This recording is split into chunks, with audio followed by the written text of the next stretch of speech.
Next one వచ్చి నేను రాధాకృష్ణ కట్టెని తీసుకున్నానండి. ఒకసారి చూసేయండి ఎలా వచ్చిందన్నది.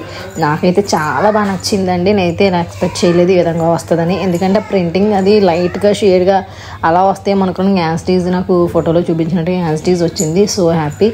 అయితే నేను ఏమనుకున్నానంటే మన బెడ్రూమ్లో రాధాకృష్ణ ఫోటో ఫ్రేమ్ పెట్టుకుంటే చాలా మంచిదని చాలామంది చెప్పారు. అయితే ఫోటో ఫ్రేమ్ కన్నా ఈ కటిన్ కింద తీసుకుంటే మన విండో కటిన్ లాగా ఉంటుంది. అండ్ నెక్స్ట్ వన్ వచ్చి మన రాధాకృష్ణ ఫోటో కూడా పెట్టుకునే ఐడియాతో నేను ఇది చూస్ చేసుకున్నానండి. నాలాగే ఎవరైనా ఈ విధంగా యూజ్ అవుతుంది అంటే తీసుకోండి.